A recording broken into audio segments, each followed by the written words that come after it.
Alright? So last, thank you everyone for coming over to the Crypto Happy Hour. It humbles me so much to always see new faces. Tonight, we're going to be talking with Javier Cosme from Torre del Viejo about NFT business use cases beyond markets. That's what we're going to find. Before we start, I want to thank Javier for joining us and taking time from his busy schedule to come share some of his knowledge with us. So now that we got that out of the way, I want to ask you, Javier, can you tell us a bit about who you are and how you got into crypto? So, like Jose said, my name is Javier. I'm from Sidra.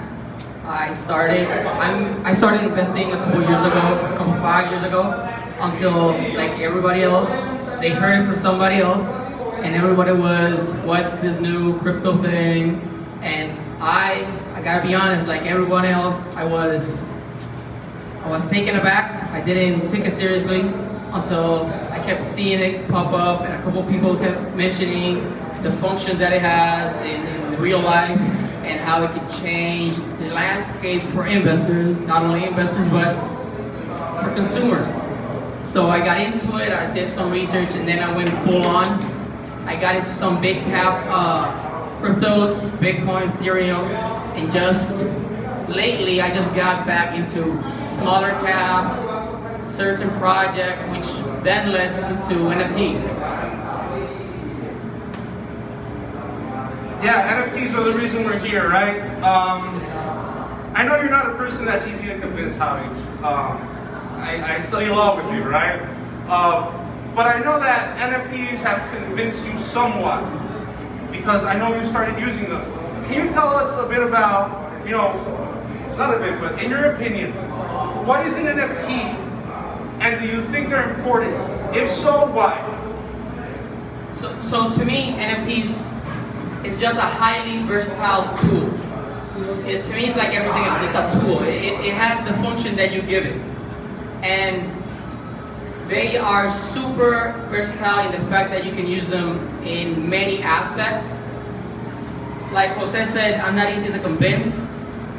At first I saw NFTs and I saw like the tulip mania that everyone kept saying, and I like fashion, so I saw how fashion industries were going into it. And what I've seen and I've experienced is that fashion industries, at least luxury industries, are not going headfirst. They are taking their time, they are dealing with people that are experts in the fields to build the infrastructure, because the subject that keeps popping up in every interview with every CEO, every innovations officer is education. And their consumers are not educated in NFTs. And why would they invest in NFTs when they can just spend $5,000 more and just get the item? Why do I have to get a crypto wallet when I can just pay twice and double and just get the item? So, like Jose said, I wasn't very into it until I saw aspects of utility outside the monetary aspect of it. And I'm not a dude that's price driven. I'm more utility driven. And to me, NFTs are boundless in the ways that you can engage with your audience and with your consumers. Hey man, I'm gonna have to agree with you right there. We see companies like EA and Gucci saying, you know what, with NFTs we do see value, but I don't think we're quite there yet. They're taking their time, but they're moving slowly but surely. The adoption, in my opinion, is happening. So we talked a little bit about different companies that might have different uses for NFTs, right? I think we can agree not all NFTs are created equal. Some focus more on the financial aspect, the financial gain, right? While others focus more on the utility aspect, the utilitarian aspect. I already said it. Some people, on the other hand, decide to have a combination of both. Maybe we'll have, excuse me, I lost the word in English, regalia. Royalties. Maybe we'll have royalties that will be charged every time that my patent gets transferred, right? Or the rights for my patent gets transferred. There's many uses. Javier just found a couple of them. But I want to ask you, why do you think people choose to focus on these different aspects of NFTs? Some focus more on, oh, we're going to make you a millionaire, while others are focusing more so on, this is going to be the key to your house, right? That's my question. So I think they're leveraging their positions. I think it's natural to just go into a new industry with your heavy-handed, what they call in Spanish, tu mano de bateo. Your batting hand. You use your batting hand, and for example, Gucci, everyone was criticizing Gucci because of a $12 NFT about a shoe. But that was a couple months ago, and people were like, that's kind of ridiculous. But this week, Nike submitted a trademark or a patent, and it stated how they wanted to use their logo on digital and non-digital products. Which begs the question, was Gucci just being, well, nonsensical, or were they just the first one to back? Like I think everyone is leveraging their position, but like I said earlier, certain companies are being cautious. One of my favorite interviews was with the innovations officer from Cartier. So he said, and I love the quote, he said, right now, luxury brands in NFTs, it's like a lot of fast food JPEGs. It's cluttered, and they're all trying to get their feet wet without going knee deep. And I get it, but I think Cartier has the right idea that given who they are and the position in society that they have, they should take it step by step. And Jose brought a good point that some focus on financial aspects, some on utility, like Uniswap with their famous socks. That I think it was more about the value of the item itself rather than the sock. Because the sock is $20, but the value of the token was what, over $400 each? I heard it was like $40K that they were selling for $40K. So I think we're all trying to find that happy medium, that balance in utility, price, financial aspect, but it goes more than those two spheres. Yeah, I agree, man. Earlier we were talking, and I made the same question, and you brought up social tokens. By the way, shout out to Bored Ape Yacht Club. We got a Bored Ape in the house. So you brought up the social tokens. Can you share with us a bit more? I know it's not related to the question, but what value do you see social tokens providing to their token holders? They are a digital Rolex. Having a Bored Ape Yacht Club or having a CryptoPunks is like having a Rolex in real life. Because not everyone that knows about watches knows really about watches. But everyone that doesn't know about watches knows about Rolex. So people that don't know about NFTs know about CryptoPunks. So if you own a CryptoPunk, regardless if you're a whale is something, a whale in another aspect of the crypto sphere, you have a CryptoPunk. So it's like owning a Maserati or a Lamborghini without having to drive it. And it's impressive because it's like you said, it's a social token, but it's status. And that's something that you can retain it. Because you can buy the new Off-White Jordans, but eventually you use them and they're gonna get ruined. Your CryptoPunk is not gonna get ruined unless the value goes down. But other than that, it stays forever.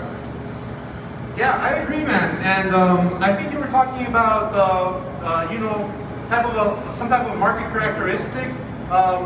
There's definitely what people call floor punks, which are like the cheapest unit of the NFT, right, of the collection. And people will still fight over them because even if it's the cheapest Maserati or the cheapest Rolex, to somebody who doesn't know what that is It's still a Rolex, it's still a Maserati.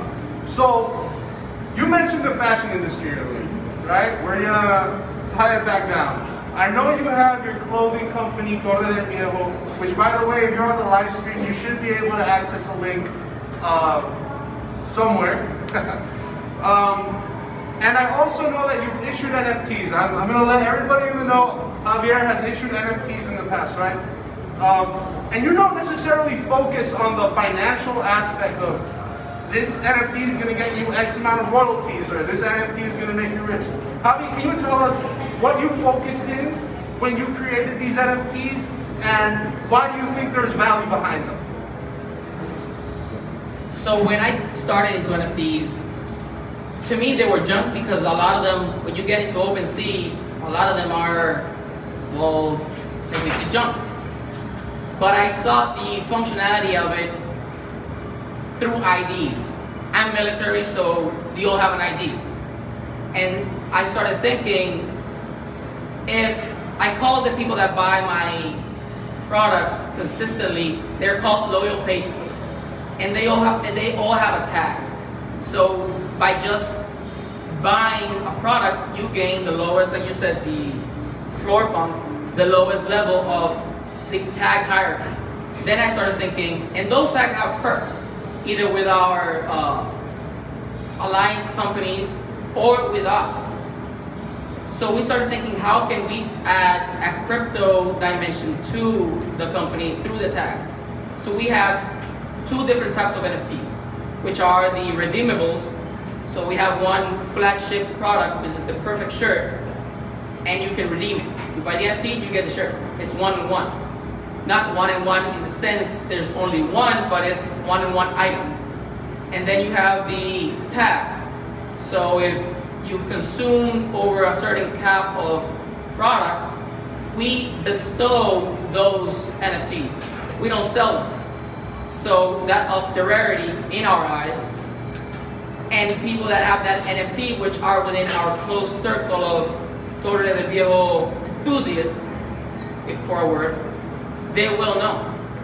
So the third aspect that we're trying now is customization. We don't believe really in recycling because it doesn't work in the fashion industry. It has been shown time and time again, and it's not feasible. So we focus on reusing what we already have. But how can you make reusing something popular? You gotta give an incentive. So we customize old or used clothing with new aspects of it. And if we add an NFT tag to that clothing item, you now have a customizable NFT that even if the time is not now to use it in crypto games, we can just think of the future when you have a perfect shirt NFT and you want to turn it in and customize it. Now you have two NFTs in one bracket. So we've been developing as we go, slowly but surely, but the fact of the matter is, if we don't find a way to introduce crypto into the company, you're gonna get left behind. So we're just adapting our current idea and our current philosophy with crypto. Man, you just skimmed over something that I thought was very important. Facebook last week announced the metaverse, bro, and you know that, I think you posted something on a page we're at, and 2 weeks ago I was at this concert that a friend of mine held from Clubhouse. You've been there too. His name's Cristo. He's the manager for not just some Colombian artists, right, urban artists, but also some artists here in Puerto Rico. I don't want to name drop anybody, but basically he's a manager, and he set up a concert in the Central Land like 2 weeks ago. There was a music festival over there, right? And he was selling his shirts and he just happened to give one away to my friend, right? And I saw him on the Central Land with the hoodie that he was gifted, right? And when you were talking about the perfect shirt and how you could potentially have a digital version or you can customize it, I couldn't help but think about this, and I got excited about it, right? But that's just in my excitement. So Without further ado, I think that's the last of our questions. If anybody has a question, now would be the time to ask, right? I'll just pass you the mic and you can ask it. If not, then we can call the interview, we can end the interview there. No questions? No questions. All right, well, oh, actually we do. Can you come over here, please, so you can speak into the mic? Thank you. Can you share your name with everyone? Hi, hello, good evening. My name is Eduardo, and I wanted to ask, what do you think about the new turnout of Shiba Inu coin? That's a good question. I don't think it's related to NFTs at the moment, pero Shiba is definitely an interesting subject. A lot of people are speculating on it, perhaps making money, but yeah, that's not the... In a related topic, what do you think about the Ryoshis, which is the NFT that... Oh, please talk about it. I haven't heard of that. I haven't heard about it so much, but it's like Shiba Inu is a breed of dog. So recently it came up with an oversearch and it deleted the zero. So the CEO of the company is currently trying to find new ways to burn their overwhelming stock of coins, and so they're trying to blend in the NFTs such as well as gaming, etc. And I've recently heard a lot about whales, which is the people with a lot of capital that invest big in these coins. And recently, whales have invested billions in this coin, which is in value even in a cent right now. And so is Quentin Tarantino right now developing an NFT related with this coin. Thanks, Eduardo. Yeah, I think someone's talking about Ryoshis back there. Do you have a question, sir? Is it related to the Shiba NFTs? No, it's just explaining to her. Oh. Based on what I know of the topic. All right, cool, thank you. No, bueno, pues, I think that's all the time we have for now. Javier, thank you for joining us. I'm sure people are going to ask you around questions about your business or your experience with NFTs. If I could get a quick round of applause for Javier Cosme.